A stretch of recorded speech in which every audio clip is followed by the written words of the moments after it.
सन 1984 से मैंने वो करके करोड़ों डॉलर कमाए हैं जो स्कूली तंत्र नहीं करता। स्कूल में ज्यादातर शिक्षक व्याख्यान देते हैं। अपने छात्र जीवन में मुझे व्याख्यानों से चिढ़ होती थी। मैं जल्दी ही बोर हो जाता था और मेरा दिमाग इधर उधर भटकने लगता था। सन 1984 में मैंने खेलों और सिमुलेशंस के माध्यम से सिखाना शुरू किया। आज भी मैं इन्हीं साधनों पर भरोसा करता हूं। मैं हमेशा अपने वयस्क विद्यार्थियों को प्रोत्साहित करता हूं कि वो खेलों को इस नजरिए से देखें कि ये उन्हें उनके ज्ञान और अज्ञान की झलक दिखाता है। सबसे महत्वपूर्ण बात, खेल व्यवहार की झलक दिखाते हैं। वो तुरंत फीडबैक देते हैं। किसी शिक्षक के आम व्याख्यान के बजाय खेल आपको एक व्यक्तिगत व्याख्यान दे रहा है जिसे खास तौर पर आपके लिए बनाया गया है। जो महिला खेल छोड़कर चली गई थी, उसकी सहेली ने बाद में मुझे फोन करके ताजा जानकारी दी। उसने कहा कि उसकी सहेली अब शांत हो गई थी। शांत होने के बाद वो खेल और अपने जीवन के बीच थोड़ा आपसी संबंध देख सकती थी। हालांकि उसने या उसके पति ने कभी नाव नहीं खरीदी थी, लेकिन उनके पास बाकी तमाम चीजें थी जिनकी कल्पना की जा सकती थी। उनके तलाक से वो नाराज थी क्योंकि उसका पति एक कम उम्र की युवती के साथ भाग गया था, और इसलिए भी क्योंकि 20 साल के वैवाहिक जीवन के बाद उनके पास बहुत कम संपत्तियां थीं। उनके बीच बांटने के लिए ज्यादा कुछ था ही नहीं। उनका 20 साल का वैवाहिक जीवन मजेदार तो बहुत रहा, लेकिन उन्होंने बस 1 टन खिलौने या उपकरण ही इकट्ठे किए थे। उसे एहसास हुआ कि अंक जोड़ने घटाने पर इनकम स्टेटमेंट और बैलेंस शीट उसे गुस्सा इसलिए आया था क्योंकि उसे उन्हें न समझने पर शर्म आ रही थी। उसका यह मानना था कि पैसों और हिसाब किताब के काम पुरुषों के होते हैं। वो घर संभालती थी और मेहमानों का स्वागत करती थी, जबकि उसका पति आर्थिक मामले देखता था। अब उसे पक्का भरोसा हो चुका था कि वैवाहिक जीवन के आखिरी 5 सालों में उसके पति ने उससे पैसा छुपाया था। वो खुद पर नाराज थी कि उसे इस बारे में ज्यादा पता क्यों नहीं चला कि पैसा कहां जा रहा है। साथ ही इस बारे में भी कि उसे दूसरी औरत के बारे में पता क्यों नहीं चल पाया।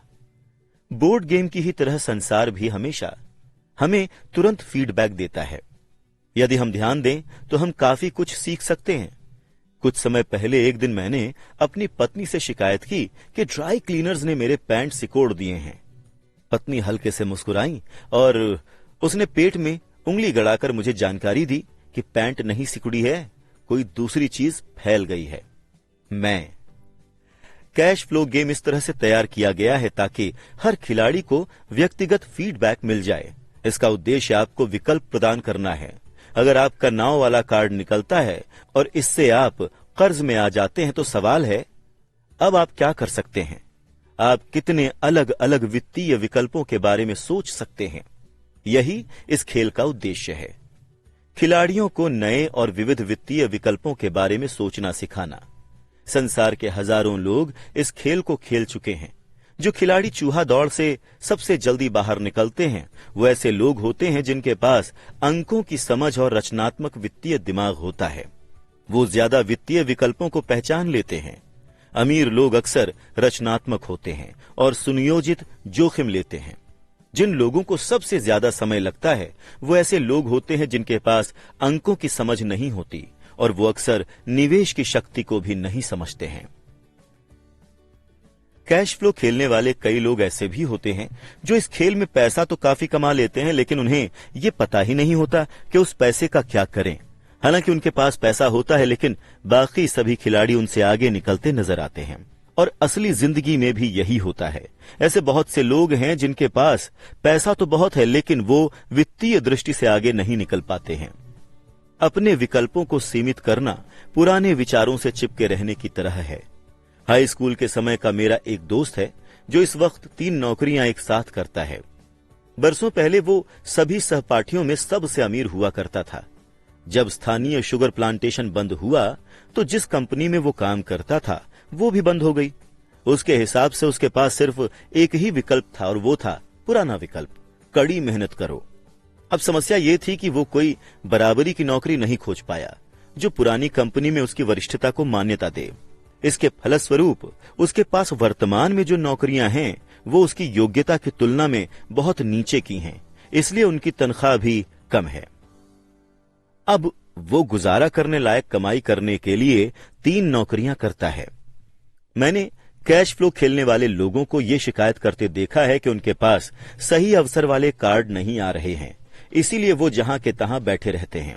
मैं ऐसे लोगों को जानता हूं जो असल जिंदगी में भी यही करते हैं।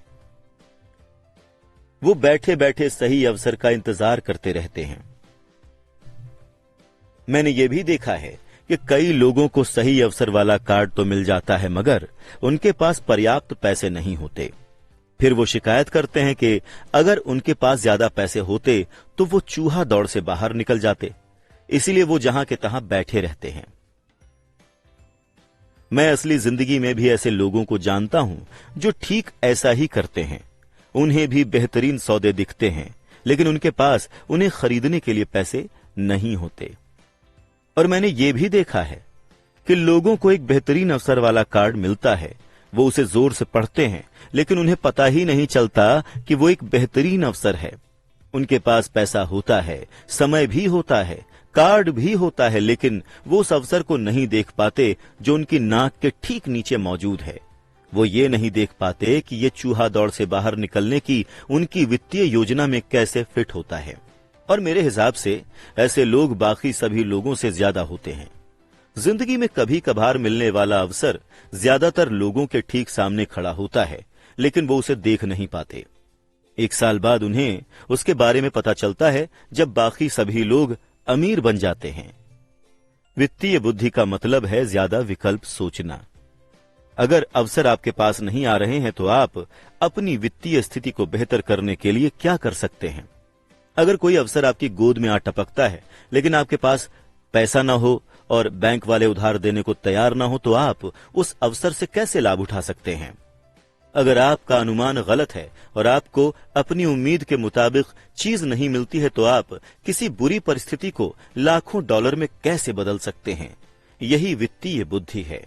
इसका संबंध इस बात से उतना नहीं है कि क्या होता है, इसका संबंध तो इस बात से है कि किसी बुरी परिस्थिति को लाखों डॉलर में बदलने के लिए आप कितने अलग अलग वित्तीय समाधान सोच सकते हैं। ये इस बारे में है कि आप पैसे की समस्याओं को सुलझाने में कितने रचनात्मक हैं। ज्यादातर लोग सिर्फ एक ही समाधान जानते हैं, कड़ी मेहनत करो, पैसा बचाओ और कर्ज लो। अब सवाल है कि आपको अपनी वित्तीय बुद्धि क्यों बढ़ानी चाहिए? क्योंकि आप ऐसे व्यक्ति बनना चाहते हैं जो अपनी किस्मत खुद बनाता है। आप अपने साथ होने वाली घटनाओं को स्वीकार करते हैं और उन्हें बेहतर बनाते हैं। बहुत कम लोगों को इस बात का एहसास होता है कि पैसे की तरह ही किस्मत भी बनाई जाती है। और अगर आप कड़ी मेहनत करने के बजाय ज्यादा खुशकिस्मत बनना चाहते हैं तथा पैसा उत्पन्न करना चाहते हैं, तो आपकी वित्तीय बुद्धि महत्वपूर्ण है। अगर आप ऐसे इंसान हैं जो सही परिस्थितियों के आने का इंतजार करता है, तो आपको शायद बहुत लंबे समय तक इंतजार करना पड़ेगा। ये तो वैसा ही है जैसे यात्रा शुरू करने से पहले आप इस बात का इंतजार करें कि अगले 5 मील तक की सभी ट्रैफिक लाइट्स हरी हों। बचपन से ही अमीर डैडी ने माइक और मुझे लगातार बताया था कि पैसा वास्तविक नहीं है। अमीर डैडी हमें बार बार याद दिलाते थे कि जब हमने प्लास्टर ऑफ पेरिस के सांचे से पैसे ढालना शुरू किया था, तब हम धन के रहस्य के कितने करीब आ गए थे। गरीब और मध्यम वर्गीय लोग पैसे के लिए काम करते हैं। वो कहते थे, अमीर लोग पैसे बनाते हैं, तुम धन को जितना वास्तविक मानोगे उसके लिए उतनी ही ज्यादा मेहनत करोगे।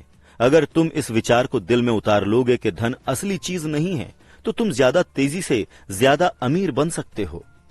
ये क्या है? ये सवाल माइक और मैं अक्सर पूछते थे। अगर धन असली चीज नहीं है तो फिर ये है क्या? धन वही है जिसके बारे में हम एकमत हो जाएं। अमीर डैडी बस इतना ही कहते थे।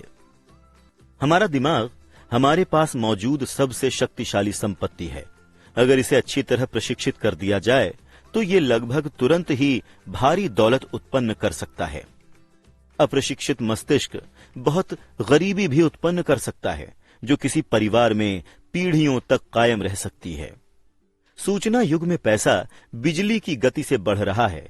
केवल विचारों और अनुबंधों की बदौलत कुछ लोग शून्य से बेहद अमीर बन रहे हैं।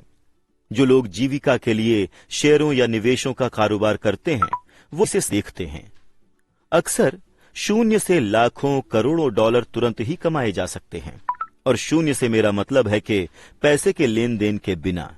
ये अनुबंध से होता है।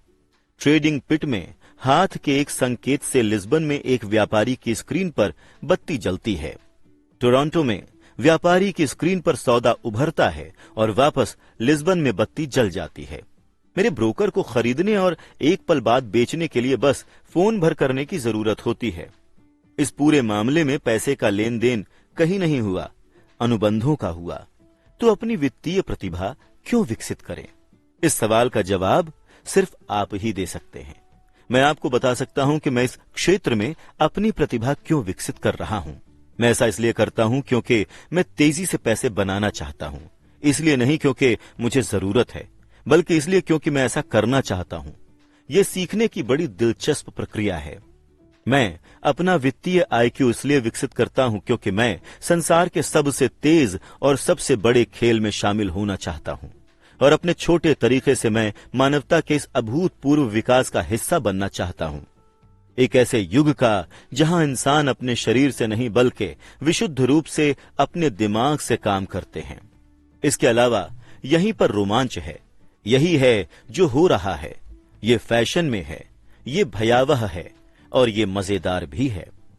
इसीलिए मैं अपनी वित्तीय बुद्धि में निवेश करता हूं और अपनी सबसे शक्तिशाली संपत्ति यानी अपने दिमाग को विकसित करता हूं। मैं उन लोगों की जमात में शामिल होना चाहता हूं जो साहस के साथ आगे बढ़ रहे हैं। मैं उन लोगों के साथ नहीं रहना चाहता जो पीछे छूट जाते हैं।